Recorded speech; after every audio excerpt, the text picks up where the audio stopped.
শুভেচ্ছা সহ আমন্ত্রণ প্রত্যেককে নিলয় গ্রিন ব্লক এটিএন সংলাপে আপনাদের সাথে আছি আমি আমিনুল মজলিস। দর্শক, আপনারা জানেন সমসাময়িক ও জনগুরুত্বপূর্ণ বিভিন্ন বিষয় নিয়ে আমাদের আলোচনা অনুষ্ঠান। জ্বালানি সংকট যেন কোনোভাবেই কাটছে না, নানা পদক্ষেপ নেওয়া হচ্ছে। রেশনিং সিস্টেম ছিল, সেটি তুলে দেওয়া হয়েছে। নানা রকম নজরদারি চলছে বিভিন্ন জায়গা থেকে। প্রতিদিনই নানা অভিযানে জব্দ করা হচ্ছে তেল, ডিজেল, পেট্রোল। সংসদে সংশ্লিষ্ট মন্ত্রীরা বলছেন পর্যাপ্ত তেল আছে, কিন্তু পেট্রোল পাম্পের লাইন কোনোভাবেই কমছে না। এবং আজকে আমরা যখন কথা বলছি তখনও সংসদে নিয়ে আলোচনা হয়েছে। মন্ত্রীদেরকে এ বিষয়ে বিভিন্ন রকম তথ্য দিতে হয়েছে এবং খোদ এমপিরাই বলছেন যে দীর্ঘক্ষণ দাঁড়িয়ে থেকে তেল পাচ্ছেন না। এই যখন অবস্থা, তখন আমরা আজকের বিষয় নির্ধারণ করেছি জ্বালানি তেল আছে নাই, কোথায় আছে কোথায় নাই, সেই সব বিষয়গুলো নিয়ে আমরা আলাপ করব। এই আলাপে আমাদের সাথে স্টুডিওতে রয়েছেন দুজন সম্মানিত অতিথি। রয়েছেন বিএনপির সাবেক কেন্দ্রীয় নির্বাহী কমিটির সদস্য সৈয়দ সাদাত আহমেদ এবং আমাদের সাথে রয়েছেন বাংলাদেশ রেস্টুরেন্ট ওনার্স অ্যাসোসিয়েশনের মহাসচিব জনাব ইমরান আহমেদ। অনলাইনে আমাদের সাথে যুক্ত আছেন জাতীয় নাগরিক পার্টি এনসিপির সংস্কার বাস্তবায়ন বিষয়ক কমিটির সদস্য জনাব ইশতিয়াক আকিব। আপনাদের তিনজন কর্মীর স্বাগত। দিনের শিরোনামগুলো দেখে আসব। জ্বালানি সংকটে উন্নয়ন সহযোগীদের কাছে $2 বিলিয়ন অর্থ সহায়তা চাইলেন প্রধানমন্ত্রী। টাইম ম্যাগাজিনে 100 প্রভাবশালী ব্যক্তির তালিকায় তারেক রহমান।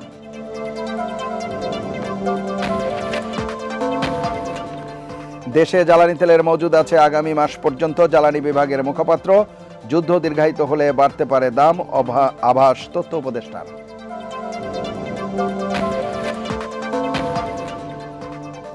মধ্যপ্রাচ্যের বাইরে বিকল্প শ্রমবাজারের সন্ধানে সরকার। সংসদে প্রধানমন্ত্রী 1 জুলাই থেকে 5 বছর মেয়াদী প্রাথমিক শিক্ষা উন্নয়ন কার্যক্রম শুরুর ঘোষণা। ঋণ দিতে কৃষক কার্ডকে জামানত হিসেবে বিবেচনার সুপারিশ বিশেষজ্ঞদের। কৃষি খাত আধুনিকায়নের তাগিদ।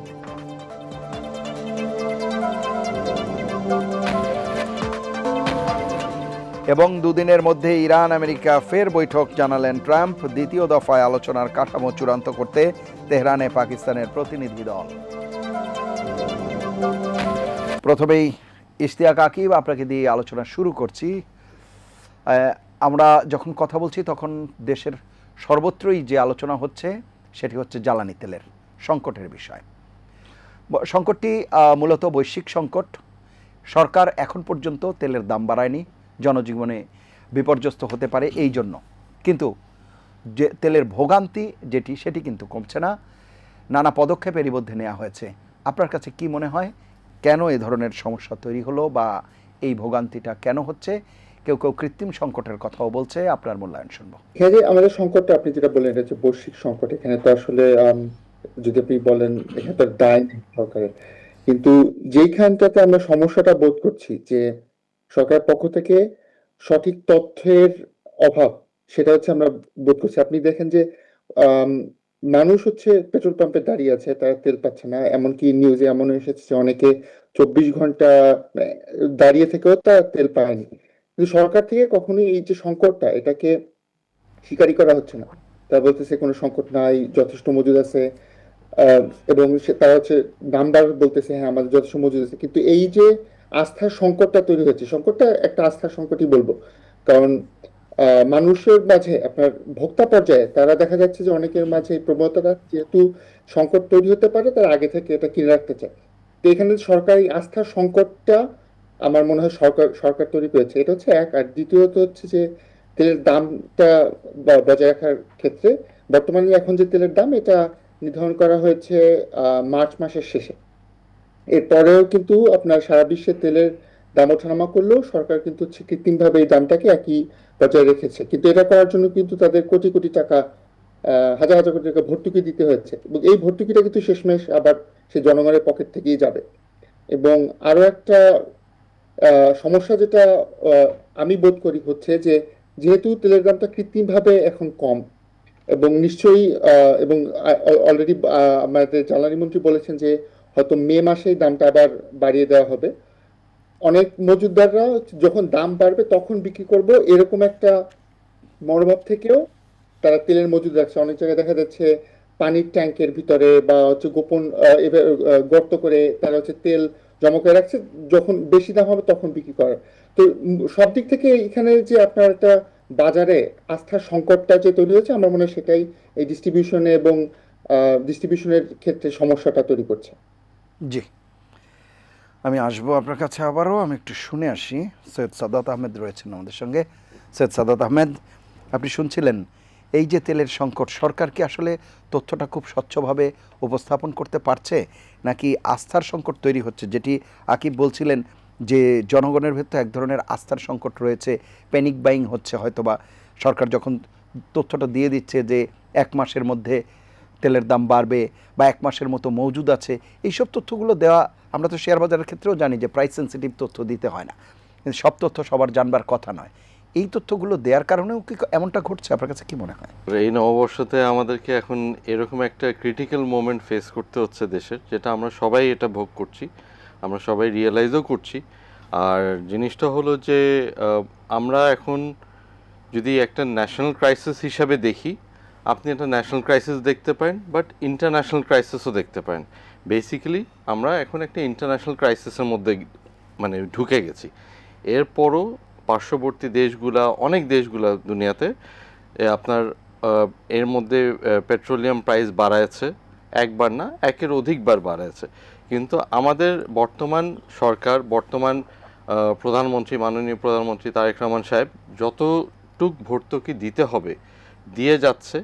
জনগণের পকেটে বা জনগণের ডেইলি লাইফে যেন কোনো চাপ না আসে, চেষ্টা, মানে আমি বলবো যে চেষ্টার কোনো কম নাই, চেষ্টার একদম 100% করে যাওয়া হচ্ছে জনগণের জন্য, দেশের জন্য। তো এটা আপনার অ্যাপ্রিসিয়েট করতে হবে। প্রথম জিনিস হচ্ছে you have to appreciate. Second জিনিস হচ্ছে আমাদের পক্ষে থেকে আমরা সবাই ক্রিটিসিজম করতে কিন্তু খুবই এক্সপার্ট। আমরা না, উনি যেটি বললেন যে ultimately it will go to the, জি আমি ওনার কথা বলছি না, মানে শোল্ডারের আমি কাছে যেটা বলছি যাচ্ছে। যে হ্যাঁ, এখন আমাদের নিজেদেরও কিছু দায়িত্ব আছে। হ্যাঁ, এখন ধরেন আমরা যদি আজকে বলি যে পেট্রোলিয়ামের সংকট হচ্ছে বা একটা অ্যানার্কি শুরু করা হচ্ছে বা একটা প্রপাগ্যান্ডা করা হচ্ছে যে ডিজেল নাই, পেট্রোল নাই, আমাদের কাছে সাপ্লাই নাই, এটা একটা অ্যানার্কি মানুষের মধ্যে। ফর এক্সাম্পল, আমি নিজেও একটা পাম্প ওনার, তো আমরাও কিছু জিনিস ফেস করি, যেখানে আমরা দেখতাম যে একটা বাইক ওনার হয়তো 200 টাকা 300 টাকা তেল ভরতো, এখন সে লাইনে দাঁড়ায় কষ্ট করে, যে ঘন্টার পর ঘন্টা দাঁড়ায় যখন ফিল আপ করছে, সে কিন্তু 600 টাকা ভরে নিচ্ছে। গাড়িওয়ালাও যে 2000 টাকা নিত, সে এখন দরকার হলে 5000 টাকার তেল ভরে নিচ্ছে। তো এখন আমাদেরও কিছু দায়িত্ব আছে। দায়িত্বটা কি? যে আমাদেরকে এটাকে ইকুয়ালি ডিস্ট্রিবিউট করতে হবে, ইকুয়ালি আমার নিজেরও রেসপন্সিবিলিটি থাকতে হবে as a car owner, bike ওনার, যে আমিও আমার যতটুকু দরকার অতটুকু প্রয়োজন অনুযায়ী নিই, আবার নিব দরকার হলে, লেটস শেয়ার। কিন্তু এখন যেটা হয়েছে কি, ওই যে ভয় ভীতি দিয়ে মানুষকে এমন পর্যায়ে নিয়ে যাওয়া হয়েছে যে সবাই কিন্তু একদম এক্সট্রিম পর্যায়ে মানে ফিল আপ করছে।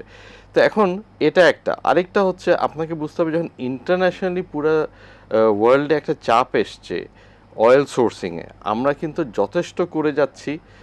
বিপিসি, বাংলাদেশ পেট্রোলিয়াম কর্পোরেশন বলেন, এনার্জি মিনিস্ট্রি বলেন, আমাদের মাননীয় মন্ত্রী সাহেব, আমাদের মাননীয় প্রধানমন্ত্রী সাহেব যথেষ্ট চেষ্টা করে যাচ্ছে সোর্সিং করতে। কেন শুধু এটা পেট্রোলের উপরে, অকটেন অ্যান্ড ডিজেলের উপরে না, আমাদের পাওয়ার জেনারেশনের উপরে এফেক্ট করবে। আমাদের কিন্তু এখনও বাড়িঘর, ইন্ডাস্ট্রি, এগুলা পাওয়ার জেনারেশন চলছে। আমার ভাই ইমরান ভাই এখানে রেস্টুরেন্ট অ্যাসোসিয়েশনে, I believe he is the secretary বা প্রেসিডেন্ট, জি। তো উনিও বুঝে যে এটা কতটুকু এফেক্ট করবে ওনাদের ইন্ডাস্ট্রিতেও, কেন এই একই জিনিসে ইট উইল এফেক্ট প্রত্যেকটা ঘরে ঘরে। তো আমাদেরকে সবাইকে সচেতন হতে হবে, সবাইকে কিন্তু এটার প্রতি আমাদেরকে কম্প্রোমাইজিং হতে হবে।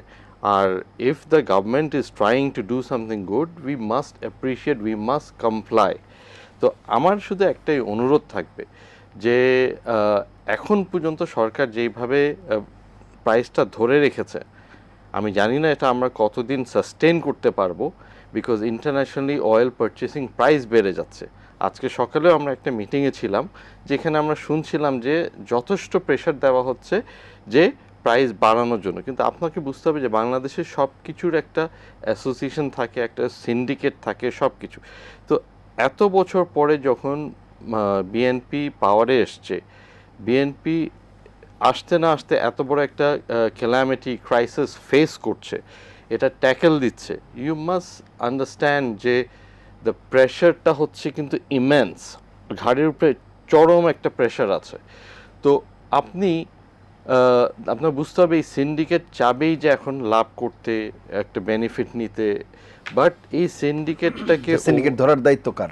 সরকারের, এটা অবশ্যই। কিন্তু আপনাকে ওখানেই আমি আসছিলাম জি, যে please. প্রধানমন্ত্রী সাহেব এটা যে একটা দায়িত্ব নিয়ে উনি একটা স্ট্রং সিদ্ধান্ত নিয়ে উনি এই সিন্ডিকেটকে ওভাররুল করে পারচেস করছে, অয়েল পারচেস করে এটা যথাযথ ডিস্ট্রিবিউট করে এনার্জি সেক্টর বলেন, পেট্রোলিয়াম বলেন, সব দিকে উনি প্লেস করছে। তো এটা তো একটা সিন্ডিকেটকে ব্রেক করে আনা হচ্ছে। তাছাড়া আপনি প্রাইসটা যে এই যে ভর্তুকি দিচ্ছে, আমরা বুঝি এটা আমাদের ট্যাক্স পেয়ার মানি, কিন্তু এখন আমি যদি এখানে বলতে যাই যে হ্যাঁ এটা দিন শেষে জনগণের ঘাড়েই আসবে, জি দেশটা জনগণের উপরেই আসবে। আর এটার সাথে আমাদের কিন্তু অনেক কাঠামো আমাদেরকে ওয়ার্কআউট করতে হবে, ট্যাক্সেশনের ব্যাপার আছে, আপনার মানুষের টিন বলেন, এই বলেন, অনেক কিছু। মানে এখন আমি মানে একদম ডিরেক্টলি এফেক্ট করে না হয়তো, হ্যাঁ ডাইরেক্টলি করে না, বাট সবারই করে। জি। দিন শেষে কিন্তু প্রত্যেকটা স্তরের মানুষের কিন্তু এটা দিন মজুরিতে এফেক্ট করবে। আপনি বাজারের দাম দেখবেন আস্তে আস্তে বাড়া শুরু করেছে, আপনি কিছু করতে পারবেন না, কিন্তু আপনাকে সবাই মিলে যদি সহযোগিতা করি, আমরা আমাদের নিজেদের পার্ট যদি সবাই করি, যেরকম আননেসেসারি গাড়ি নিয়ে ঘোরার এখন দরকার নেই। কেন আপনি যদি আমাদের পার্শ্ববর্তী দেশগুলো দেখেন, তারা এখন 5 দিন থেকে 2 দিন অফ করে দিয়েছে অফিসিয়ালি, মানে উইকেন্ড ছাড়া আরও 2 দিন অফ করে দিয়েছে, ওয়ার্কিং ডে কমায় নিয়ে আসছে। তারা আপনার আননেসেসারি গাড়ি নিয়ে ঘোরা বা কোনো কাজ ছাড়া, মানে কাইন্ড অফ আ কারফিউ বা লকডাউন কাইন্ড অফ করে দিয়েছে। কেন তাদের অয়েল পারচেসিং নাই। তো আপনি ব্যাংকক বলেন, ফিলিপিন বলেন, আপনি যদি একটু পার্শ্ববর্তী দেশগুলো দেখেন, ফিলিপিন কিন্তু এখন একটা এক্সট্রিম মেজারে গেছে। রাইট। তো আমাদের তো এখনও জীবনযাত্রা, আপনি রাস্তায় বের হলে এখনও ট্রাফিক জ্যামের ঠেলায়, আর যখন আজকে আপনার শোতে আমার আসতে লেট হয়ে যাচ্ছিল বিকজ আমি ট্রাফিকে স্টাক ছিলাম এই রাত্রেবেলা। তো আপনার বুঝতে হবে এখন যে ট্রাফিক হচ্ছে অবশ্য পেট্রোল পাম্পের লাইনের কারণে। ইয়েস হচ্ছে, বাট দেন অ্যাগেন আপনার এই লাইনটা কেন, যেহেতু ওই পাম্পে তেল আছে, ঠিক না?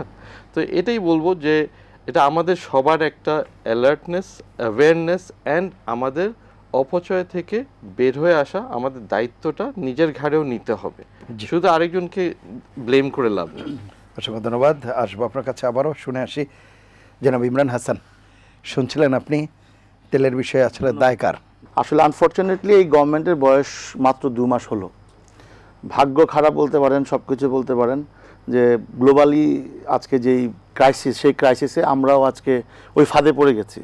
তা আমরা একে অপরকে তো দোষারোপ করছি না, কিন্তু আমরা সাজেস্ট করতে পারি, পলিসি আমরা বলে দিতে পারি। কারণ আমরা দেখেছি যে ব্যবসায়ীদের কোনো কথাই কোনো সময় কোনো সরকার শুনতে চায় না। আর কিছু ব্যবসায়ী আছে যে তাবেদারি করে, যখন যে গভর্নমেন্ট থাকে সেই গভর্নমেন্টকে তাদের সুবিধার জন্য প্রকৃত চিত্রটা তুলে ধরে না। এবং গভর্নমেন্টও যারা আছেন, তারা ধরেন মন্ত্রী বলেন বা আমলারা বলেন, প্রকৃত চিত্র তারা হয়তো বলে না, যে কারণে আমরা বিগত 17 বছরে দেখেছি কি কি প্রবলেমগুলো হয়েছে। আমরা চাই না এই নতুন গভর্নমেন্ট এসছে, কারণ অনেক কাঠখড় পেরিয়ে এই 18 মাস যে আমরা মানে একটা জ্বলন্ত কূপে ছিলাম, সেখান থেকে আমরা একটা রিলিফ মোডে এসেছি, এসেই এই গ্লোবাল ক্রাইসিস। তা আমরা দোষাদোষি না করে কিছু পয়েন্ট আপনার বলতে চাই। আপনি যদি সংসদে বলেন তেলের অভাব নাই, তাহলে লাইন কেন? আপনি সত্যিটা বলেন, আপনি স্ট্রিক্ট হন, আপনি আইন শৃঙ্খলা বাহিনীর সাথে আরও অ্যাক্টিভ করেন, আপনার নিজস্ব দলীয় সোর্স আছে, দলের অনেক নেতাকর্মী আছে, তারা সোর্স করতে পারে ভলেন্টারি বেসিসে, সেটা যেন আবার অন্য পর্যায়ে না যায় যে কেউ তেল মজুত করছে কিনা। এই তেলের সাথে সারা পৃথিবীর উন্নয়ন জড়িত, সমস্ত কিছু জড়িত। তেল ছাড়া আপনার কোনো কিছু হবে না। এমনি আমাদের রেভিনিউ শর্টেজ, আমাদের ব্যবসায়ীরা খুব চরম বাজে অবস্থা ফেস করছে বেশ অনেক বছর ধরে। গ্যাস নাই আমাদের লাইনে, গ্যাস আছে তো বিল দিতে হচ্ছে, গ্যাসে বাতাস, কোনো সমাধান হয়নি এখন পর্যন্ত। এলপিজি সরকার নির্ধারিত দামে আমরা এই সরকার না, বিগত সরকারের আমলেও আমরা নির্ধারিত দামে এলপিজি পাইনি। মাঝখানে এমন শর্টেজ ছিল, 3 গুণ দাম দিয়ে এলপিজি কিনতে হয়েছে। আজকে সারাদিন আমার ব্যবসা রেখে আমার সমস্ত জেলার নেতা কর্মীরা বলেছেন যে তেল নিয়ে কিছু করেন। তা আমরা বুঝাইছি যে আমাদের করার কিছু নেই, আমরা ছোট্ট ব্যবসায়ী, আমাদের কথা শোনার কেউ নাই বেসিক্যালি। কারণ এই যে এলপিজির উপর টোটাল সেক্টরটাকে ডিপেন্ডেন্ট করে ফেললো বিগত সরকার, এবং কয়েকটা কোম্পানিকে ব্যবসা দেওয়ার জন্য নিজেদের গ্যাস উত্তোলন না করে সেই ওই কোম্পানিগুলোকে ব্যবসা দেওয়ার জন্য এলপিজির উপর ডিপেন্ড করে দিল। সেই এলপির একটা এটা বলতে চাই না কারণ এটা বড় সিন্ডিকেট। আরেকটা বিষয়, সেই সরকার নির্ধারিত দামে কিন্তু আমরা পাচ্ছি না। 12 কেজি 1314 টাকা সরকারি রেট, আমাকে কিনতে হচ্ছে কোনো কোনো ক্ষেত্রে 2500-2200 টাকায় পাওয়া যাচ্ছে। আমার কথা হলো যদি না থাকে তো মার্কেটে পেতাম না, মার্কেটে আমি পাচ্ছি, বেশি দামে পাচ্ছি। তেল কিন্তু বাইরে থেকে কিনছে অনেকে, অনেক দাম দিয়ে, অনেক ফেসবুকে সোশ্যাল মিডিয়া আমরা দেখছি। আমরা ওইখানে না যাই, আমরা যাই যে আমাদের যে যদি ধারাবাহিকতা আমরা যদি টিকে থাকতে হয় আমাদেরকে এখন একটা সমাধান করতে হবে। আপনি 7টায় সব শপিং মল বন্ধ করে দিলেন, এটার সাথে আমাদের রেস্তোরাঁও জড়িত। আমরা না, রেস্তোরাঁতের রাউতার বাইরে না শপিং মলে যদি কাস্টমার না থাকে, জড়িত বলতে বুঝাইছি আচ্ছা। অনেক রেস্তোরাঁ শপিং মলের ভেতরে আসে, ফুড কোর্টগুলো হয়েছে না আমাদের, শুধু বন্ধ হয়ে যাচ্ছে কারণ আমাদের ব্যবসাটাই সন্ধ্যার পরে হয়। আমরা জানি এই যে ন্যাশনাল ক্রাইসিস, ভয়ঙ্কর ক্রাইসিস, কিন্তু কিভাবে এটার উপায় বের করা যায়। দিনের বেলা তো আমাদের একসাথেই অফিসে যাচ্ছে সবাই, একসাথে সব মুভ করছে, ঢাকায় ট্রাফিক হচ্ছে। আপনি শপিং মলটা সন্ধ্যার আগে খুলতে দেন, 4টায় খুলুক, 3টায় খুলুক, রাত 10টা-11টা পর্যন্ত থাকুক। এখানে একটা দোহাই দিবে আইন শৃঙ্খলা পরিস্থিতি, যে রাস্তায় কে দিবে? সরকার দিবে। ক্রমান্বয়ে ঠিক হবে, হচ্ছে মাত্র 2 মাস হলো, কিন্তু পরিকল্পনাটা এইভাবে করা উচিত না যে আমরা সব যদি একসাথে ছুটি, তাহলে তো আমাদের ট্রাফিকও বাড়লো, আমাদের কাস্টমারও সারাদিন তো শপিং মলগুলোতে ওই রকম বেচাবিক্রি হয় না শুক্র শনি ছাড়া। তো শুক্র শনি তো সব বন্ধ থাকে, তখন সারাদিন খোলা রাখলেও হয়। তো এইভাবে আমরা করতে পারি কিনা, তা নাহলে দেখেন আবার যদি শপিং মল বন্ধ থাকে আমাদের ব্যবসাও বন্ধ অলমোস্ট, কারণ আমাদের তো কনজিউমার থাকবে না। সেকেন্ড থিং হচ্ছে সমস্ত প্রোডাক্ট, তেলের সাথে ট্রান্সপোর্টেশন কস্ট একটা ভেরি ইম্পর্টেন্ট। আমার যাই কিনি না কিনি প্রোডাক্ট, ওরা তো ট্রান্সপোর্ট করেই আমাদের শস্যটা বাজারে আসে, আবার আমরা ট্রান্সপোর্ট করেই নিয়ে যাই। সেখানে ট্রান্সপোর্টেশন কিন্তু অ্যাভেলেবেল আমরা ওইভাবে পাচ্ছি না, কারণ ওয়েট করতে হচ্ছে, প্রাইস বেশি দিতে হচ্ছে। আর আমরা তো এই দেশের জাতি হিসেবে খুব সৌভাগ্যবান, কারণ আমরা সুযোগ পেলেই 3 গুণ 4 গুণ টাকা হাতাই নেই। আমরা খুব ভালো জাতি, পৃথিবীর সর্বশ্রেষ্ঠ জাতি, যে কোনো ক্রাইসিসে আমরা we want to make money. এটা বড় শীর্ষ ব্যবসায়ীদের ক্ষেত্রে বলেন, আর আমরা একদম নিচে স্তরে যা কাউকে বলেন, একই মেন্টালিটির আমরা। তো সেইটা দূর করার জন্য তো সরকারের একদিনে সম্ভব না। আমরা যে এখন ডিভাইড অ্যান্ড রোলে আসি, যেভাবে আমরা পুরো দেশটা আনস্টেবল আসে, আমাদের নতুন গভর্নমেন্ট এসছে, আমরা আহ্বান করতে চাই যে আমরা জুলাই সংসদে আপাতত রাখেন, জুলাইটা আপাতত 1 বছরের জন্য সাসপেন্ড করেন, 1 বছর পরে আবার আলোচনা করেন। এখন আপনারা সংসদে আর ঠিক করেন আমরা কিভাবে বেঁচে থাকবো, কারণ আপনি রেভিনিউ না পাইলে তো দেশ চলবে না। আর আপনি যদি ব্যবসা নয়, আমি রেভিনিউ দিব কোত্থেকে? অলরেডি আমাদের ভ্যাট ইন্সপেক্টররা প্রত্যেকটা রেস্তোরাঁয় গিয়ে এক রীতিমতো চাঁদাবাজদের মতো আমাদের উপর খড়গ নামাচ্ছে, 3 গুণ ভ্যাট দিতে হবে। এটা এক ধরনের মগের মূল্য, মানে কাগজে কলমে নাই, তারপরে কাগজে কলমে দিতে হবে। জি, এটা অলরেডি সমস্ত জায়গায় মজার ব্যাপার। সার্কুলার ছাড়াই বলছে। হ্যাঁ, সরকার তো রেভিনিউ লাগবে। সরকারের নতুন অর্থমন্ত্রী মহোদয় চাপ দিয়েছেন এনবিআরকে, এনবিআর চাপ দিচ্ছেন আমাকে, তো আমাকে তো রেভিনিউ জেনারেট করতে হবে। সেই জেনারেট করার দফায় দফায় তো সময় বাড়ানো হচ্ছে। তো ধরেন তারপরে আবার আসেন, এটার সাথে একটা বেকারত্বের কারণে দেখেন অনেক মিল ইন্ডাস্ট্রি বন্ধ হয়ে গেছিলো ক্রাইসিসে। স্ট্রিট ফুডের যে জ্বালাতন, টেসলার যে জ্বালাতন, পুরা শহরটা একটা অবরুদ্ধ। আমরা দেখছি যে সরকার চেষ্টা করছে একটার পর একটা, কিন্তু যতটা ওইদিকে চেষ্টা করছে দেখলাম সংসদে বেশি বাকবিতানরা হচ্ছে, সংবিধান এই সেই। আমরা বলেছি যে এই জরুরি অবস্থায় আমাদেরকে আগে বাঁচান, বিশেষ করে আমরা ক্ষুদ্র ব্যবসায়ী যারা আছি। আর একটা বড় ইম্পর্টেন্ট কথা, আপনি দেখেন এই দেশটা এখন একটা মগের মূল্য হয়ে গেছে, আজকে না বহু বছর যাবৎ। কর্পোরেটের যে আগ্রাসন চলছে আমাদের দেশে, এবং কর্পোরেটের বড় বড় ব্যবসায়ী সমস্ত ব্যবসা হাতায় নিচ্ছে। আমি আপনার চ্যানেলে বহু জায়গায় বলেছি যে কর্পোরেটরা কর ফাঁকি দিয়ে বিদেশ থেকে এক্সপোর্টের কথা বলে মালামাল দেশে এনে এক্সপোর্ট কম করে সেটা বাজারে আনহেলদি কম্পিটিশন করে সব ছোটো ব্যবসায়ীদের 12টা বাজায় ফেলছে। যেখানে দেখবেন বেকারি বন্ধ হয়ে যাচ্ছে অলমোস্ট 4-5টা কোম্পানির কাছে, সেখানে দেখবেন রেস্তোরাঁ খাতে তারা আসছে। আমরা বহু বলে আসছি, তো এইখান থেকে যদি পৃথিবীতে এত ঘনবসতি একটা দেশে যদি আপনার একটা শিল্পনীতি না থাকে, যে সব বড় বড় শিল্পপতিরা মুড়ির ব্যবসা করবে, এটার ব্যবসা করবে, তো তাদেরকে যদি বন্ধ না করা হয়, শিল্পনীতিমালা না করা হয়, তাহলে আমাদের বেকারত্ব আরও বেড়ে যাবে। এই যে আমাদের ক্ষুদ্র উদ্যোক্তাগুলো, আমরা চরম সংকটে আছি এখন, তাদের আগ্রাসনে তারা মার্কেট ডিস্ট্রয় করতেছে আগে, তারপর মার্কেট করে নেবে। জনাব ইশতিয়াক আকিব, শুনতে পাচ্ছেন নিশ্চয়ই যে বিষয়টি বলছিলেন জনাব ইমরান হাসান, যে এই সময়টাতে অন্তত যখন তেলের ক্রাইসিস চলছে, এবং ইমরান হাসানের কথার সূত্র ধরে বলি অনেকেই এখন বলতে শুরু করেছে যে হামের যে প্রকোপ, অন্যান্য যে ক্রাইসিস আছে, এর মধ্যে আসলে এই জুলাইয়ের আলোচনা বা জুলাই সনদের আলোচনা, সংস্কারের আলোচনা, এগুলো সংসদে কি ততটা গুরুত্বের সাথে এখন আলোচনা করা জরুরি কিনা, এই প্রশ্নটি কেউ কেউ তুলছেন, এটিকে আপনি কিভাবে ব্যাখ্যা করবেন?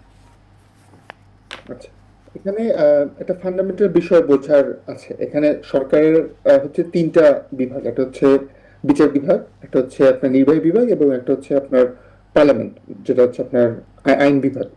এখন যেমন ধরেন তেলের দামের যে বিষয়টা, এটা তেলের দামের যে নিয়ন্ত্রণ কর্তৃপক্ষ, এটা কিন্তু হচ্ছে আপনার ওই মন্ত্রণালয়ের অধীনে। আর এটার জন্য কিন্তু নতুন করে আপনার আইন প্রণয়ন করতে হবে না, এটা কিন্তু সম্পূর্ণ আপনার নির্বাহী বিভাগের অধীনে। ধরেন যে হামের ডিস্ট্রিবিউশনের যে ব্যাপারটা, এটা কিন্তু স্বাস্থ্য মন্ত্রণালয়ের অধীনে, এটার জন্য কিন্তু নতুন কোনো আইন প্রণয়ন করতে হচ্ছে না। যখন আপনার আইন প্রণয়ন করতে হয় তখন হচ্ছে আপনার পার্লামেন্টকে লাগবে। এটা হচ্ছে খুবই একটা ফান্ডামেন্টাল বোঝার বিষয়। সুতরাং পার্লামেন্টের কাজই আইন প্রণয়ন করা। পার্লামেন্টের কাজ কিন্তু ডে টু ডে আপনার নির্বাহীরা, সচিবরা ঠিকঠাক কাজ করতেছে না, এটা কিন্তু দেখা পার্লামেন্টের কাজ না। পার্লামেন্টের কাজই হচ্ছে সংবিধান নিয়ে আলোচনা করা, নতুন আইন প্রণয়ন করা। এখন আপনারা জানেন যে অধিবেশনের পরে হচ্ছে বাজেট অধিবেশন হবে, তখন হচ্ছে পার্লামেন্ট ডিসকাশন করবে যে বাজেটের অ্যালোকেশন ঠিক আছে কিনা। তো এখানে কিন্তু একটা কাজের একটা ডিভিশন আছে। এখন পার্লামেন্টে এমপিরা যেটা করতে পারেন, তারা হয়তো এটা আলোচনায় আনতে পারেন, রাইট। এটাই। কিন্তু এটা কিন্তু সিদ্ধান্ত গ্রহণের এখতিয়ারটা কিন্তু সম্পূর্ণ মন্ত্রী পরিষদের কাছেই। কিন্তু তাদেরকে কি আপনি মানে প্রেশারাইজ করা যেতে পারে, জনগুরুত্বপূর্ণ বিভিন্ন বিষয়ে মনোযোগ আকর্ষণ করা যেতে পারে, দৃষ্টি আকর্ষণ করা যেতে পারে, কারণ জনগণের কথাগুলোই তো সংসদ সদস্য যেহেতু জনপ্রতিনিধি, জনগণ তো আর যেহেতু ডে টু ডে যে কথা বলতে পারছে না, তাদের হয়ে তো তাদের কথাগুলো বলতে হবে। সেই কথাগুলো কতটা বলা যাচ্ছে বা যেই বিষয়ে এখন আলাপ হচ্ছে সেটা জনগণের প্রতিদিনকার প্রয়োজনের সাথে কতটা সম্পৃক্ত?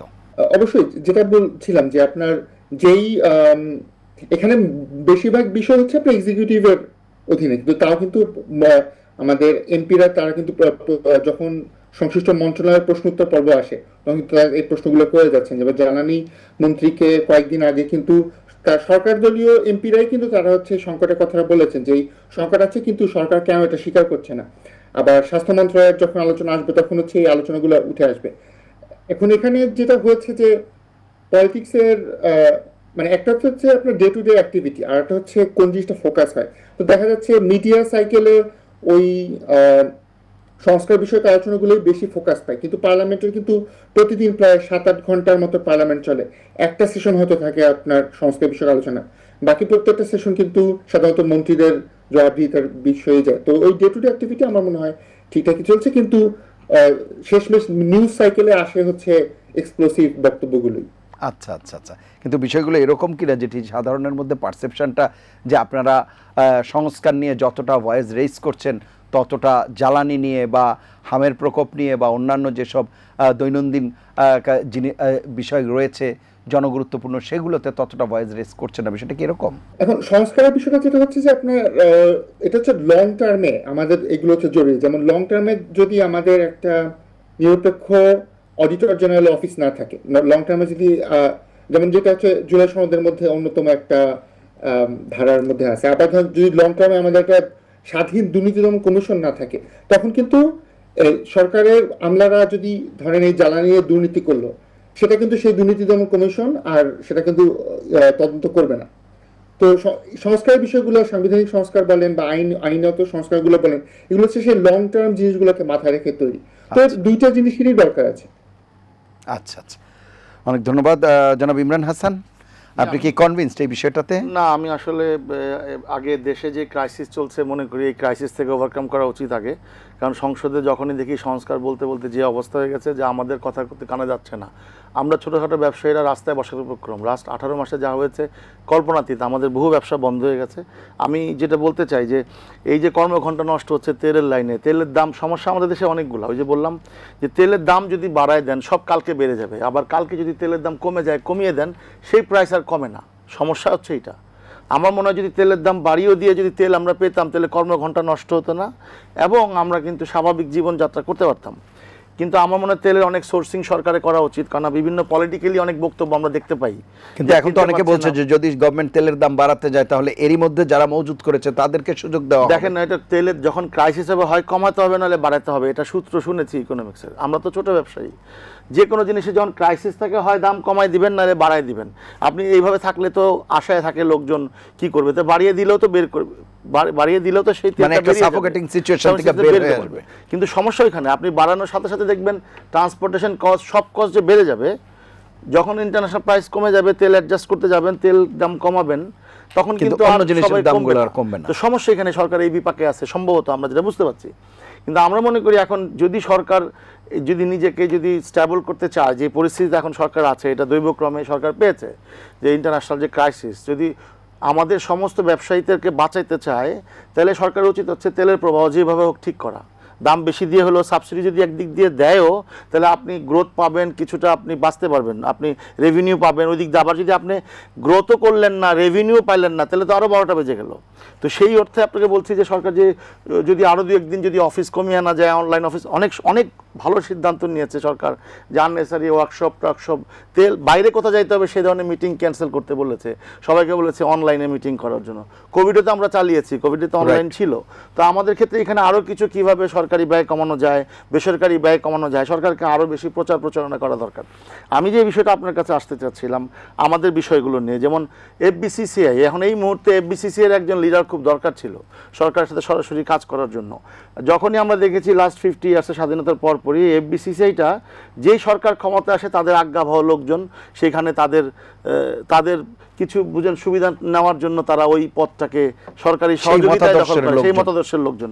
আমরা মনে করি এফবিসিসিকে যদি শক্তিশালী করা হয়, এফবিসিসি যদি প্রত্যেকটা উইং সত্যিকারের রিয়েল ব্যবসায়িক নেতারা যদি এফবিসিসিতে আসে, তারা যদি সরকারের সাথে এবং সরকার এবং এফবিসিসি একসাথে যদি কাজ করে, ওই যে উনি বলেছেন যে সংসদ আইন প্রণয়ন করবে, প্রত্যেকটা সংসদের আপনার উইংসগুলো আছে যেগুলো, যারা বিভিন্ন অথরিটির সাথে বসবে, বিভিন্ন অ্যাসোসিয়েশনের সাথে বসবে, তাদের সুবিধা অসুবিধাগুলো দেখবে, বাজার অ্যানালাইসিস করবে, সারাজমিনে মার্কেটে যাবে, কোথায় কি প্রবলেম আছে, সংসদীয় কমিটিগুলো, সেই সংসদীয় কমিটিগুলো সত্যি সত্যি যদি আমি সরকারের কাছে অ্যাপিল করব, যেহেতু একটা নতুন সরকার এসছে এবং আমরা দেখতে পাচ্ছি অনেক ডাইনামিক ডিসিশন তারা নিচ্ছে, এবং তাদের সাথে যারা অপোজিশনে যারা আছে তারাও বলছে দেশটাকে ভালোবাসে, চেঞ্জ করতে চায়।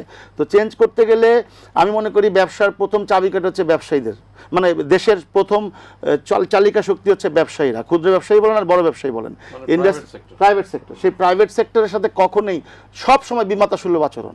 এই প্রাইভেট সেক্টরকেই ধরেন আমলাতন্ত্র যেভাবে কুক্ষিগত করে তাদের সুবিধা অর্জন, এখানে আমি বলবো না সব ব্যবসায়ীরা সৎ আছে, সৎ ব্যবসায়ীরা বরঞ্চ কোণঠাসা। সেখানে আমি বললাম যদি এফবিসিসিতে যদি সত্যিকারের নেতা আসে এবং এফবিসিসির প্রত্যেকটা অ্যাসোসিয়েশন ওয়াইজ, খাত ওয়াইজ যদি অ্যাসোসিয়েশনগুলো সংসদীয় কমিটির সাথে বসে এবং তৃণমূল পর্যায়ে গিয়ে, এই প্রবলেমটা এইখানে আছে। সে যেমন আমি একটা উদাহরণ দিতে পারি আপনাকে, লাস্ট সরকার কথা নাই বার্তা নাই ন্যূনতম মজুরি একটা বাস্তবায়ন করে দিয়েছে আমাদের ক্ষেত্রে। আমাদের আমি ন্যূনতম মজুরি নিয়ে বিস্তারিত শুনবো আপনার কাছে, আমি একটু শুনে আসি। সৈয়দ সাদাত আহমেদ, আমাদের অনস্ক্রিন ভাই যেটা বলছিল, ইশতিয়াক আকিক ভাই, যে জুলাই সনদ প্লাস দেশের এখন মানে বর্তমান পরিস্থিতি, এখন একটা সরকার একটা সংসদ সাইমেন্টেনিয়াসলি দুইটা দায়িত্বই পালন করতে হবে, কিছু করার নাই। কেন এতদিন পরে যখন একটা গণতান্ত্রিক ইলেকশন হয়ে আপনি একটা গণতান্ত্রিক সরকার পেয়েছেন, তো যেই ম্যান্ডেট জনগণ তাদেরকে দিয়েছে তাকে ওটাও রাখতে হবে, একই সাথে ক্রাইসিস ফেসটাও করতে হবে। তো জুলাই সনদ নিয়ে অলরেডি আমাদের মাননীয় প্রধানমন্ত্রী তারেক রহমান সাহেব অলরেডি বলেছে যে বিএনপি যেগুলো নোট অফ ডিসেন্ট দিয়েছে ওগুলা বাদে বাকি সবগুলোই স্বাক্ষর যেটা মানে করবে, অ্যান্ড যেগুলো নোট অফ ডিসেন্ট দিয়েছে এগুলো আলোচনার ভিত্তিতে এটা সমাধান হবে। গণভোট, হ্যাঁ, গণভোটের ব্যাপারটা এটাই বলছি আমি। এখন আপনি যদি দেশের ক্রাইসিস বলেন, ইমরান ভাই যেরকম করে বলছে যে private sector is always the backbone একটা দেশের ডেভেলপমেন্টের জন্য, কিন্তু এখন যেই ক্রাইসিসটা, ইট ইজ নট অনলি ব্যবসায়ীদের, এটা হচ্ছে সাধারণ জনগণের ডেইলি লাইফটা, মানে আমাদের সবার। তো একটা সরকারের এখন পুরো দেশ নিয়ে চিন্তা করতে হচ্ছে, আপনার কৃষক থেকে নিয়ে এখন একটা রাজপ্রসাদ পর্যন্ত সবার চিন্তা করতে হচ্ছে। তো এখন আপনার দেখতে হবে যে আমরা নিজেরা কতটা সচেতন, আমরা নিজেরা এতে কতটুকু পার্টিসিপেট করছি। ফর এক্সাম্পল আমি একটা ছোট এক্সাম্পল দিব, যেরকম আপনি যখন বাইরে সন্ধ্যার পরে রাস্তায় যাচ্ছি, আমরা মার্কেটের বাইরে দেখছি বড় বড় লাইট জ্বলছে, বড় বড় ফ্ল্যাশি লাইট, ডিজিটাল স্ক্রিন চলছে। এগুলো কি আমাদের এখন প্রয়োজন আছে? এগুলো এখন প্রয়োজন নাই। কেন? যেহেতু আমাদেরকে এনার্জি সেভ করতে হবে, আমাদের যখন সরকার বলে দিয়েছে 6টার সময় সব মার্কেট বন্ধ, রেস্টুরেন্টদেরকে যদিও বন্ধ করে নাই, কিন্তু মার্কেট বন্ধ, শপিং সেন্টার, এগুলো আমাদের নিজেদের নিজ দায়িত্বে এগুলো বন্ধ করে দেওয়া উচিত। বাইরের ওই লাইট, অ্যাডভার্টাইজমেন্ট লাইট, তারপর ডিজিটাল স্ক্রিন, এগুলো বন্ধ করে দেওয়া উচিত। আর এগুলো আমাদের কি আদৌ এখন প্রয়োজন আছে? এগুলো আমাদের নিজেদেরকে, যেরকম আমাদের বাড়ি ঘরে চিন্তা করতে হবে, বাচ্চাদেরকে বলা যে রুম থেকে বেরোচ্ছ লাইট ফ্যান অফ করে বেরো, 10 মিনিট পরে ঢুকো, আবার অন করে নিও। কিন্তু এই যে সেভিংগুলা, এগুলো আমাদের নিজের ভিতর থেকে, বাড়ি থেকে শুরু করতে হবে। তারপর আপনার আসতে হবে মানে আরেকজনকে শিক্ষা দেওয়া। তো এরকম যদি সবাই সচেতন হন, তো ইট ইজ পসিবল আমরা এই একটা হার্ডেল ওভারকাম করতে পারবো। একই সাথে আপনি বলছেন হামের বা মেডিকেলি আমরা অনেক কিছু ফেস করছি এখন, যেরকম একটা ভয় এসছে যে হয়তো, আমি ঠিক শিওর না, বাট করোনার মতো হয়তো কোনো একটা সিমিলার ডিজিজ বা সামথিং মে কাম আবার। তো এটার জন্য আমাদেরকে সচেতন থাকতে হবে, এটার জন্য আমাদেরকে অ্যাওয়্যার থাকতে হবে যে আমরা কিভাবে এটা মোকাবেলা করব, কিভাবে আমরা প্রস্তুতি নিব। তো এখানে আমার বলার উদ্দেশ্য হচ্ছে যে দায়িত্ব হচ্ছে আমাদের সকলের, কিন্তু আমাদেরকে প্রায়োরিটাইজ করতে হবে যে আমরা প্রায়োরিটি 1 কী করব, প্রায়োরিটি 2 করব, কি 3 করব। যেরকম ভাই বলছিল যে জুলাই সনদটা আমরা পরে আলাপ করি, কিন্তু এখানে আপনি যেরকম বলছেন যে আমরা এটা পরে করতে পারি, আমাদের কোনো অসুবিধা নেই, আমরা will more than happy. But at the same time দেশের জনগণের কাছে তো দল একটা দায়িত্ব নিয়েছে, একটা কমিটমেন্ট দিয়েছে। তো এটা যেরকম আমাদের প্রধানমন্ত্রী সাহেব মাননীয় তারেক রহমান সাহেব বলেছে যে যেগুলা নোট অফ ডিসেন্ট আছে এটা ডিসকাশন হবে, যেটা সিগনেচার করা হয়েছে ওগুলা আমরা ইজিলি গো থ্রু করব। তো আমার একটাই রিকোয়েস্ট যে লেটস ওয়ার্ক টুগেদার।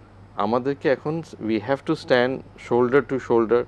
আমরা নামাজের কাতারে যেরকম কাঁধে কাঁধ মিলায় দাঁড়াই, এখন যেই ক্রাইসিস আমাদের এখন দেশে, ওইভাবে কাঁধে কাঁধ মিলায় দাঁড়ায় আমাদেরকে জিনিসটাকে ওভারকাম করতে হবে। জনাব ইমরান হাসান, এবিসিসির প্রসঙ্গটি প্রথমে বলছিলাম, আমরা সেই বিষয়টিতে আগে যাই, এবং শ্রমিকদের কথা বলছিলেন আপনি যে ন্যূনতম মজুরি। দেখেন আমাদের ক্রাইসিস, আমরা সরকারের সাথে কিভাবে দেন দরবার করবো? এবিসিসির মাধ্যমে, রাইট? এখনো প্রশাসক, এবং আমরা লাস্ট 2 দিন আগে একটা প্রোগ্রামে গিয়েছি। না প্রশাসক তো কোনো কার্য, সে মিটিংয়ে এসে 1 মিনিটের মাথায় বলতেছে আমার মন্ত্রণালয়ে একটা মিটিং আছে, মন্ত্রীর সাথে আপনারা বসেন, আমরা যাচ্ছি। তো এইটা তো এইভাবে আপনার আমার ব্যবসায়িক নেতা লাগবে, প্রশাসক দিয়ে তো দেশ চলে, প্রশাসক দিয়ে চালাক, তাহলে রাজনীতিবিদ কেন?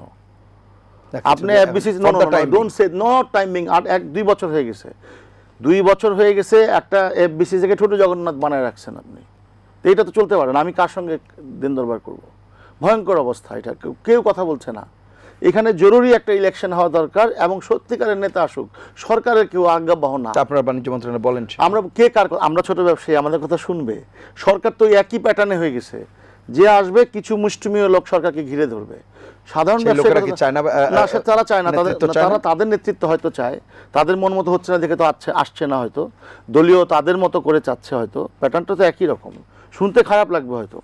আমি সরি টু ইন্টারাপ্ট, বাট দলীয় বলবো না, বাট এটা কিন্তু শুধু ওনাদের সেক্টরে না, এটা আপনার এনার্জি সেক্টরে। যদি আমি যেরকম বলেছি, আমি পেট্রোল পাম্প সিএনজি অ্যাসোসিয়েশনেরও আমি ইসি বোর্ডে, তো আমরাও সেম জিনিসই ফেস করি। আমরা যখন যাই মন্ত্রণালয়ে কোনো দাবি দাবা নিয়ে, ইটস অলওয়েজ দ্য প্রশাসক ভাই, যেটা এইভাবে তো হয় না আসলে। এখন বিষয়টা হচ্ছে একটা, দেখেন ন্যূনতম মজুরির জন্য আমার বেশ কিছু রেস্তোরাঁ আন্দোলন চলছে, বন্ধ, আমি দিতে পারছি না। এবং সেই যে দলীয়, এই যে এখন যে দল মানে ক্ষমতার পালা বদলে, ওইখানে কিছু আজ্ঞাবহ ট্রেড ইউনিয়ন নামে চাঁদাবাজি করছে, ভয়ঙ্কর চাঁদাবাজি। আমার অনেক মালিকের গায়ে হাত তোলা হয়েছে। আমরা থানায় গেলে থানায় মামলা নেওয়া হয় না ঠিক মতো। আমরা জানি যে মাত্র গভর্নমেন্ট আসছে, এখনও ল অ্যান্ড অর্ডারটা শক্তিশালীভাবে তাদের ব্যবস্থা নিতে পারছে না, আমরা বুঝি, কিন্তু এখন আমরা কই যাব? অন্তর্বর্তীকালীন সরকারের সময় কি আপনারা আরও ভয়াবহ জ্বালা ছিল। এখন তো মাত্র সরকার আসছে, আমরা ওয়েট করছি যে এই কয়েকদিন আগে আমাদের একটা নাম করা রেস্টুরেন্ট আজকে এখন পর্যন্ত বন্ধ, ন্যূনতম মজুরির নামে। এই যে তথাকথিত ট্রেড ইউনিয়ন নেতারা ভীষণ চাঁদাবাজি করছে, দলীয় নাম ভাঙে। আপনি কিভাবে পারবেন? এখন আমরা তো ছোটো ছোটো ব্যবসায়ী, কার সাথে যুদ্ধ করব? ওরা তো সংঘবদ্ধ হয়ে কিছু দুষ্কৃতিকারী বলবো আমি, এবং মাসোয়ারা নিচ্ছে প্রতি মাস ওয়াইজ, কাজ না করি মাসোয়ারা না, ওই যে নেতারা নিচ্ছে, আমাকে মাসোয়ারা দাও, তোমার রেস্টুরেন্টে কোনো প্রবলেম হবে না। এই ব্যাপারগুলো কার কাছে বলবো বলেন? এখন আমি যদি পুলিশে যাই, আমার রেস্তোরাঁতে বন্ধ থাকবে, আন্দোলন করে হয়তো আমার 20 জন এমপ্লয়ির মধ্যে 3 জন ইউনিয়ন করে, ওই 3 জন সবগুলোকে ভয়ভীতি দেখায়, কাজ করতে দিবে না। এই ন্যূনতম মজুরির অনেক বিষয়গুলো ছিল যে আমরা রেস্তোরাঁ ক্ষেত্রে বলেছি আমার সাথে বসেন, আপনারা আসেন, প্র্যাকটিক্যালি দেখেন, তারপর আপনারা বাস্তবায়ন করেন। মানে আপনাকে আমরা একটা সম্মত হন নাই বাস্তবায়ন করেছি। আমরা বলেছি শুনেনি আমাদের কথা, ওনাদের মধ্যে ঢালাওভাবে যেভাবে করে দিয়েছে, দেখেছে আমাদের কথা, কিন্তু ঢালাওভাবে। যেমন আমরা রেস্তোরাঁ শ্রমিকদেরকে থাকা খাওয়ার সব ব্যবস্থা করে দিই, লিখা আছে যদি আপনি কোনো ফ্যাসিলিটিস দিয়ে থাকেন সেইটা এটার বাইরে থাকবে। তো ফ্যাসিলিটিস তো আমার কস্ট অফ ফান্ড।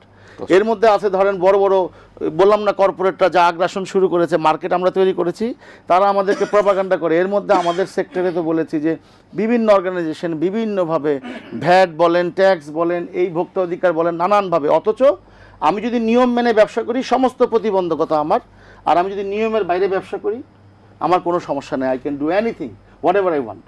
তো একটা রাষ্ট্রে আর কতদিন এভাবে চলবে? যদিও আমি এই সরকারকে কিছু বলছি না, আমি সার্বিক চিত্রটা আমি সরকারের কাছে তুলে ধরছি। আমি আশা করি নতুন গভর্নমেন্ট, আমি একটু আগে দেখলাম যে মাননীয় প্রধানমন্ত্রী তারেক রহমান সাহেব সাংবাদিকদেরকে চিঠি পাঠিয়েছেন সমালোচনা করার জন্য, যে আপনারা এইভাবে গঠনমূলক সমালোচনা করবেন, আপনার সব বিষয়ে আমি অবগত, কিছু বিষয়ে আমি কনসার্ন না, মানে একমত না। এটাই তো গণতন্ত্রের বৈশিষ্ট্য, তাই না?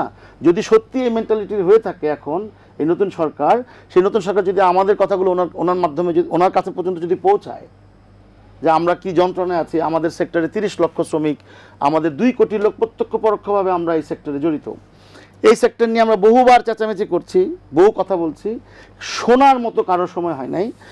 বিগত সরকারের 2টা টাস্কফোর্স হয়েছিল, একটা টাস্কফোর্স হয়েছিল, 2বার মিটিং হয়েছিল। নতুন সরকার আসার, তত্ত্বাবধায়ক সরকারের সময় তার হলো না। আমরা আশা করব সেই টাস্কফোর্সের আলোকে আমাদের এই সেক্টরটাকে যাতে ধ্বংস না হয়, এই সেক্টর যেন মুষ্টিময় কিছু লোকের হাতে না যায়, সেখানে সবার আগে কনসার্ন হইতে হবে।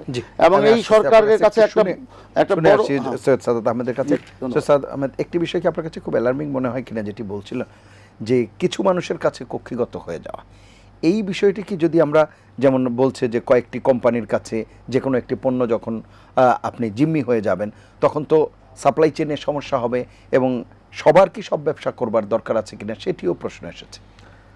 দেখেন, আমরা যখন একটা ডেভেলপ কান্ট্রিতে যাই, ডেভেলপ কান্ট্রির পলিসিগুলো দেখি, আমরা দেখতে পারি যে বিদেশে অনেক দেশে যখন একটা কোম্পানি মাল্টিন্যাশনাল স্টেটে চলে যায় বা ওর থেকে অধিক ভাবে বড় হয়ে যায়, তখন there is a policy of breaking the company and dividing the system, মানে এটা সিস্টেমই এনে ফেলছে। তো আমাদের দেশে এখন আমি একটা ছোট এক্সাম্পল দিব, কাকেও মানে পার্টিকুলারলি অ্যাটাক না করে, আমরা কিছু ব্যাংককে দেখতে পারি, হ্যাঁ, ব্যাংকিং সেক্টর যারা ব্যাংকিং করছে, ব্যাংকিংয়ের পাশাপাশি তারা নার্সিং কলেজ করেছে, ইউনিভার্সিটি করেছে। তো আমার প্রশ্ন, মুক্তবাজার অর্থনীতিতে আপনি তাদেরকে থামাবেন কিভাবে? না, এখানে আমার এখন তাদের ব্যাংকিং লাইসেন্সে, তাদের ডাইরেক্টর অ্যান্ড ব্যাংকিং লাইসেন্সে নিশ্চয়ই একটা পলিসির সাথে একটা রিস্ট্রিকশন থাকা উচিত যে তারা কি করতে পারবে না করতে পারবে। তারা যদি ওই সেক্টরে যায় তাদের ডাইরেক্টরশিপ ছেড়ে দেওয়া উচিত, তাদের ব্যাংকিং ইয়েটা কমায় আনা উচিত, বা কিছু একটা রিস্ট্রিকশন আসতে হবে। এখন আপনি বলছেন কোনো না কোনো জায়গায় হয়তো কনফ্লিক্ট অফ ইন্টারেস্ট হয়ে যেতে পারে। অফকোর্স, বিকজ আমি হচ্ছি এখন, ফর এক্সাম্পল, আমি ব্যাংকার, আমি ওনাকে লোন দিচ্ছি to do the restaurant and hotel, পাশাপাশি আমি ওনার প্লটের পাশে আমি আরেকটা 5-স্টার হোটেল দিয়ে দিচ্ছি, রেস্টুরেন্টস দিয়ে দিচ্ছি 5-6টা ওর ভিতরে। তো how is this man suppose to survive? উনি বাঁচবে কি করে, আর ব্যাংকের লোনটা শোধ করবে কি করে? তো এটা হচ্ছে একটা সিম্পল পলিসিগতভাবে আমাদেরকে, the government and the nation has to be very strict, পলিসিভাবে স্ট্রিক্ট হয়ে একটা মানে এটাকে বলবো আমি যে decentralisation of power, access, business and policy. So আপনাকে এইরকম নীতিমালা দাঁড় করাতে হবে, বা যদি থেকে থাকে ওটাকে বাস্তবায়ন করতে হবে। সিমিলারলি আপনার কে করবে না করবে এটা আপনার বুঝতে হবে যে কাকে আপনি কি লাইসেন্স দিবেন, কাকে কি লাইসেন্স দিবেন না, কাকে কোন অথরিটি দিচ্ছেন। And at the same time আপনি যদি দেখেন আজকে কিন্তু আমরা মনোপলি করে ফেলছি মানে বিজনেস সেক্টরকে, আর যদি মনোপলি করে ফেলেন তখন কিন্তু আপনি আটকায় যাচ্ছেন এক কেন্দ্রিক একটা গোষ্ঠী হাতে। তো তখন কিন্তু শুধু বিজনেস সেক্টর না, তখন কিন্তু আপনার গভর্নমেন্টও কিন্তু একদিকে আটকায় যাচ্ছে।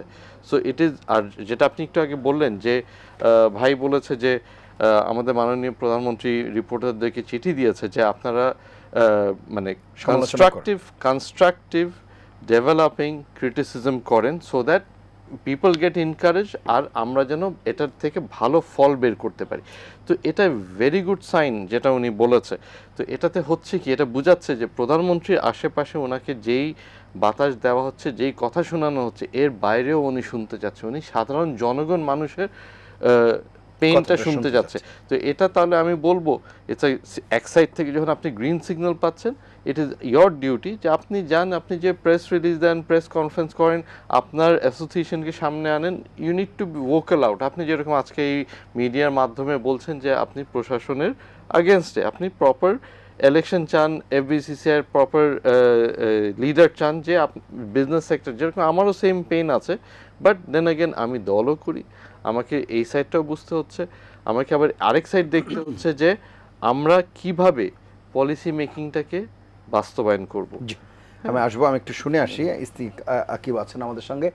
ইস্তিয়াক আকিব, আমরা অনুষ্ঠানের একেবারে শেষের দিকে আছি। আপনার কাছে যেটি জানতে চাইছি যে এই যে উদ্ভূত পরিস্থিতিতে সেই জায়গায় উত্তরণের উপায়টি কী, সেটি বলছিলেন যে সবার আরও দায়িত্বশীল ভূমিকা পালন করা, বিশেষ করে বিরোধিতার খাতিরেই কেবল বিরোধিতা নয়, যৌক্তিকভাবে বিষয়গুলো সমাধান কিভাবে করা যায় সেই পথও বাতলে দেওয়া প্রয়োজন কিনা, আপনার কাছে কি মনে হয়? আমাদের বাংলাদেশে সরকার ব্যবস্থা যেরকম, আপনার সরকার কিন্তু একটা মার্কেটে ইনভলভ গভর্নমেন্ট, যে কারণে হচ্ছে সরকার কিন্তু পণ্যের দাম এটা কিন্তু মার্কেটের কাছে ছেড়ে দেয় না, সরকার কিন্তু মার্কেটে প্রাইস ফিক্স করে। তো এরকম একটা যখন ইনভলভ সরকার যখন থাকে মার্কেটে, তখন তখন কিন্তু এইসব মার্কেটের ক্যালামিটিস আটকানোর রেসপন্সিবিলিটিও সরকারের উপর পড়ে। যদি একদমই মুক্ত বাজার হতো তখন কিন্তু আমরা সরকারের কাছে এটা আশা করতাম না। তো সেক্ষেত্রে জনগণের সচেতনতা বৃদ্ধির কাজটাও তখন সরকারেরই ঘাড়ে পড়ে। যেমন সরকার যদি চায়, যেমন যে মার্কেট বন্ধ করে দেওয়ার ব্যাপারটা, এটা কিন্তু সরকার থেকে একটা পলিসি ডিসিশন এসেছে। এটা ভুল না ঠিক সেটা হচ্ছে অন্য আলাপ, কিন্তু ডিসিশনটা গভর্নমেন্ট থেকে এসেছে। তেমনি ভাবে যদি আপনি লাইটের উপর কোনো রেস্ট্রিকশন দিতে চান, সেই ডিসিশনটা সরকার থেকে আসতে হবে। আপনি যদি ওভারঅল সচেতনতা করতে চান, সেটা হচ্ছে আপনার তথ্য মন্ত্রণালয় থেকেই আসতে হবে, যেহেতু আমাদের সরকার এবং মার্কেট ব্যবস্থা এরকম ইনভলভ।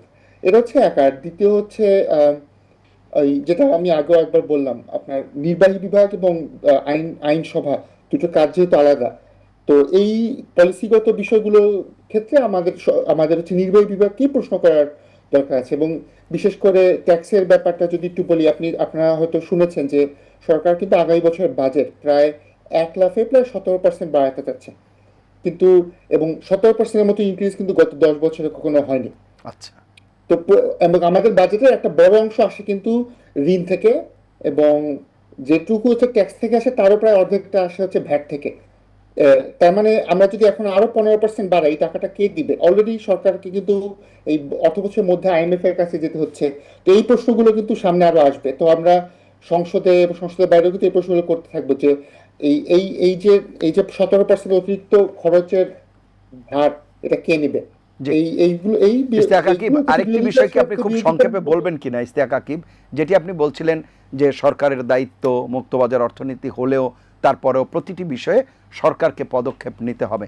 নিঃসন্দেহে সংসদে আলোচনার কথাও আপনি বললেন যে একই সাথে দুটি আলোচনা চলবে এবং অবশ্যই দীর্ঘমেয়াদে এই আলোচনাগুলোরও প্রয়োজন রয়েছে, দুর্নীতি দমন কমিশন, মানবাধিকার কমিশন, যেই আলোচনাগুলো করে। কিন্তু যেগুলোর কথা এখানে আলোচিত হচ্ছে, যে প্রতিদিনকার যে সমস্যা, যেটি জ্বালানির কথা বলছি কিংবা হামরুবেলার কথা বলছি বা অন্যান্য যেসব সংকট রয়েছে, সেই সব জায়গায় আপনার মনে হয় কিনা সরকারের পাশাপাশি বিরোধী দলকে, যেহেতু আমরা ছায়া সরকার বলি গণতান্ত্রিক রাষ্ট্র ব্যবস্থায়, সেখানে বিরোধী দলের কি এই সব পরিস্থিতিতে নিজেদের কোনো কমিটি করে হোক, তাদের কি কোনো উদ্যোগ নেওয়ার সুযোগ আছে কিনা, বা সেটি করার ক্ষেত্রে তাহলে তারাও তো জনগণের প্রতিনিধিত্ব করে, তারা নিজস্ব উদ্যোগে কিছু করতে পারে কিনা?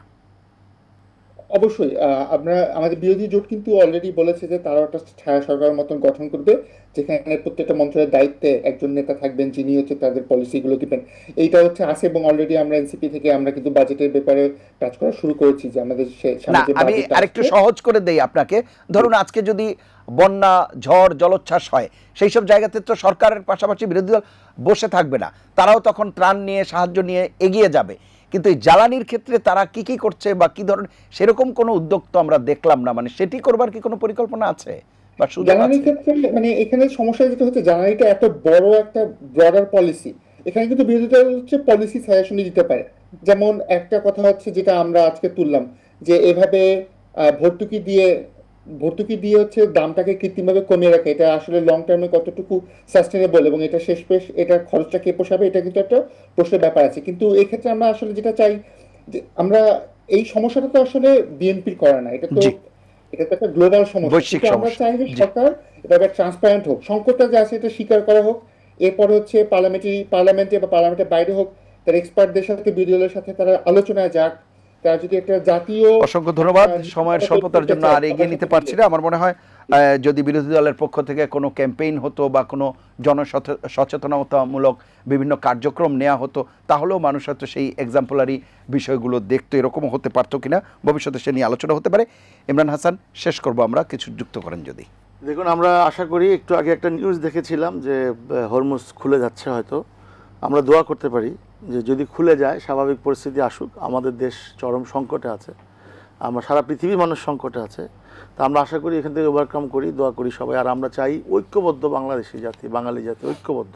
আমরা এইভাবে আর বিভাজন না হয়ে আমরা দেশটাকে কিভাবে এগিয়ে নিয়ে যেতে পারি, সেটা হলো আমার প্রত্যাশা। জি, অসংখ্য ধন্যবাদ। সৈয়দ সাদাত আহমেদ। আমি ইমরান ভাইয়ের সাথে একমতই থাকবো যে আমাদের একটাই রিকোয়েস্ট বিরোধী দলের কাছে যে let's shake hands, constructive developing criticism করে জনগণের জন্য, জনগণের স্বার্থে আমরা পজিটিভ নোটে আগাই, এটাই আমার লাস্ট। অসংখ্য ধন্যবাদ আপনাদের তিনজনকে অনুষ্ঠানে অংশ নেওয়ার জন্য। প্রিয় দর্শক, এই ছিল আজকের নিলয় গ্রিন ব্লক এটিএন সংলাপ। সম্মানিত আলোচকদের কথার সূত্র ধরে শুধু এটুকুই বলবো, মতপথের ভিন্নতা থাকতে পারে, কিন্তু জাতির বৃহত্তর স্বার্থে সবাইকে এক কাতারেই সামিল হতে হবে। সবাই ভালো থাকবেন, সুস্থ থাকবেন, আশা করি এটিএন বাংলার সঙ্গেই থাকবেন। আল্লাহ হাফেজ।